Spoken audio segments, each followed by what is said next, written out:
Customer onboarding is usually a manually intensive and a time-consuming process. Numerous exchanges between agent and customer lead to long onboarding times and hence revenue leakage. Manual processing can also result in a high number of exceptions that pass into downstream systems. We have aimed to address these challenges for our clients with our Onboarding SS solution. This solution is designed to handle document intake processes across a wide range of industries, for example, credit card applications, merchant onboarding, or mortgage screening. The customer may be submitting documents in person or on an online portal. Either way, the solution provides real-time feedback. In case of any issues, our solution guides users through corrective actions with a well-defined unhappy path. Thus, the solution can close document acceptance in real time with very little wait times. Our solution can ingest multimodal documents of any complexity and extract the required information with high accuracy. At this point, it's also important to highlight that our solution is template-agnostic. In the previous AI and OCR-based information extraction approach, the solution had to be trained in a new template. For example, the address had to be in the top right corner, or the solution had to be fed the coordinates for the name. However, with Gen AI behind the scenes, the solution doesn't need to be trained on a new template, and it is a matter of only a few days to introduce a completely new document type. The solution is able to identify the document purely on the basis of the information it contains.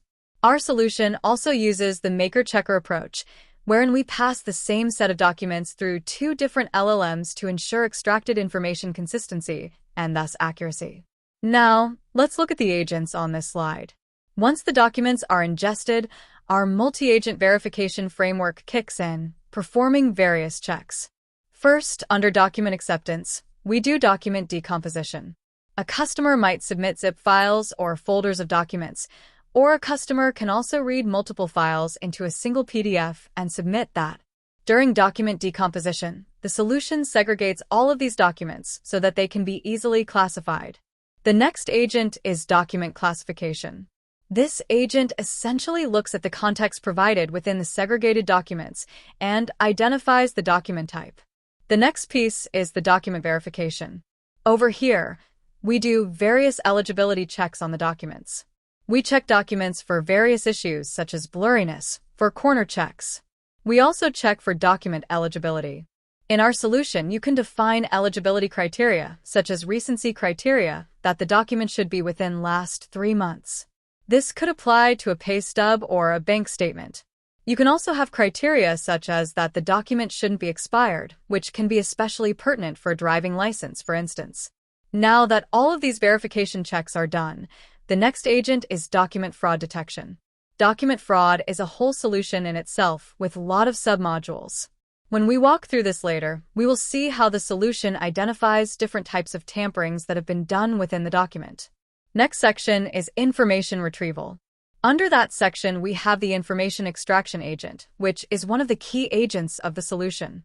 As mentioned earlier, the solution extracts information in a completely template-agnostic way so that you don't have to train the solution in any template. It is very easy to set up a pipeline to define and extract only the desired number of entities from the document. Next, we move on to the information validation agent. Here we ensure that the information is consistent across all the documents.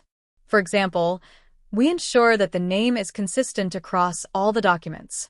If a customer has uploaded their spouse's driving license by mistake, that will be flagged by the solution. We can also do field-level validation checks. This means that we can ensure that certain fields are definitely present in a document. Otherwise, the solution will flag the document as invalid. For example, the SSN number should be present in an SSN card, or pay period start date should be present in a pay stub. Next, we move on to application decisioning. All the information that we're extracting from the documents can be sent to downstream systems via CSV or JSON. We can use it for cash flow analytics or to generate risk and marketing triggers. We can also integrate this solution with another one of our flagship solutions, Transaction Insights. This allows us to extract unstructured customer transaction data to generate customer insights. Let's start with the demo. Today we'll be going through merchant onboarding workflow. In this workflow, we have defined the various documents that a merchant needs to submit to be on board.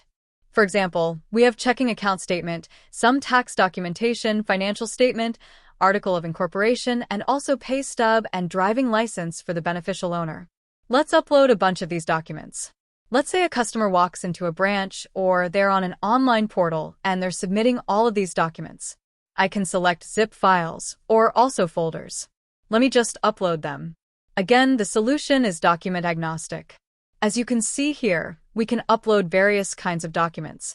It could be PDFs, it could be images, and the solution is able to process all of them.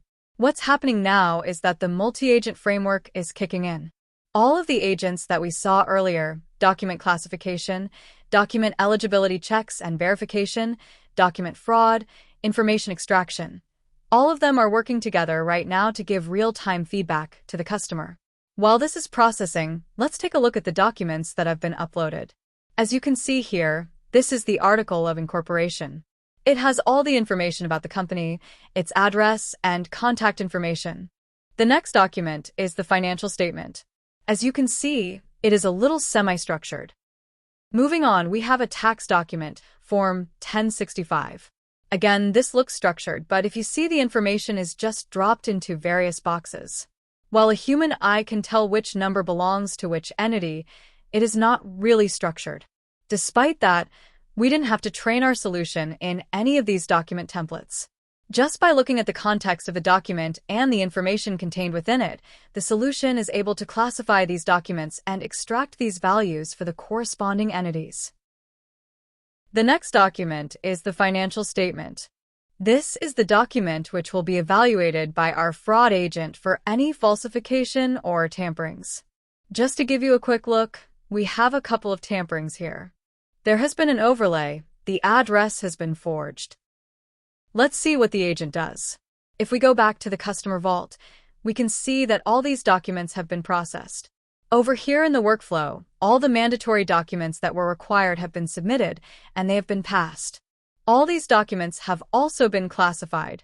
Again, these documents were not necessarily named in a way that it was easy to identify them, but the solution is able to classify them solely on the basis of the context within the document. We also have a warning here for the driving license, so let's take a look at that. As you can see, the driving license image is blurry. However, our solution has been able to extract information from it. So, let's take a look at the various agents under the hood now. This is document classification. As seen, all of these documents have been classified and categorized. You can also look at the individual segregated documents by clicking on this link. Moving on to document eligibility. Here we have various eligibility criterion defined. For example, driving license is invalid because it has expired. And if you look at the pay stub, it doesn't meet the recency criteria. We have defined the recency criteria to be 3 months, and same goes for the bank statement. Let's move on to document validation. In document validation, we are ensuring that all the mandatory documents which are required for the workflow are present. The next module is document fraud. This module checks for any tampering or falsification of the documents. We had uploaded a bank statement earlier that had a fraudulent address which was overlaid upon the original address. As you can see in this document, that tampering or overlay has been highlighted in this red inbound box. There are various other types of anomalies as well that this module checks for. Any language or grammar anomalies are highlighted in green. Any font anomalies are highlighted in yellow. Then over here, you have a detailed analysis report. It also checks for metadata. For example, creation date is missing and creator is also missing, which is highly suspicious. You also have free text added. Information has been hidden using ink, which we saw earlier in the address. Then we have overlay text box as well. Additionally, there's an option to download JSON and send it for downstream processing. Here, we can also see a detailed Excel report. The report exhibits the suspicious metadata. For example, the author is missing. The producer is identified as PyPDF, which is also suspicious. Typically, the producer should be a licensed software or a digital PDF generator. Now let's go to the font anomalies. Over here, we can see that the first name, John Ariel 9, and the last name, Doe, is 8.5. The PDF generator wouldn't have these inconsistencies, and these would typically be missed by the naked eye as well. Now, let's also look at the annotation page. There was an ink which was overlaid on top of this background text. Furthermore, EXL service holdings was overlaid on top of 2 post tallies. Now, let's move on to the next module, which is information extraction.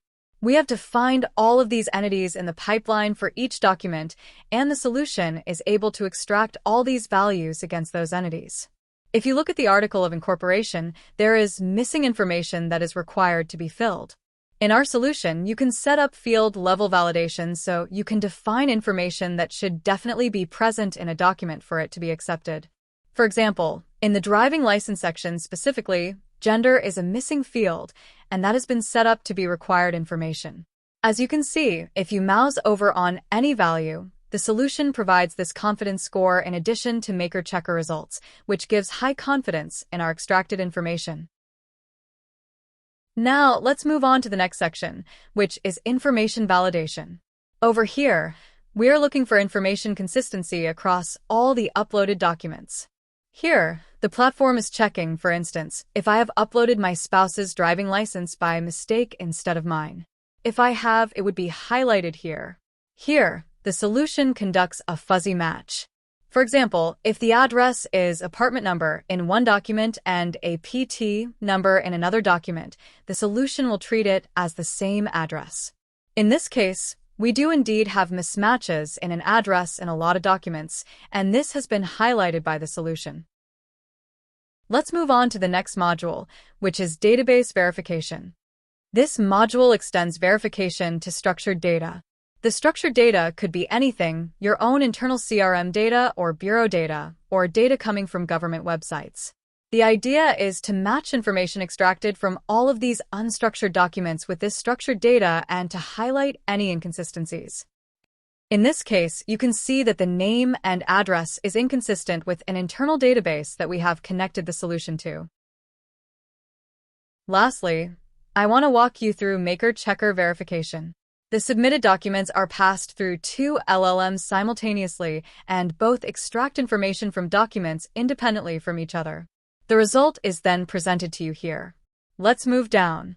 The same maker-checker value for an entity in a document will give you an extremely high degree of confidence. As you can see here, that is the case for 7 documents that were uploaded.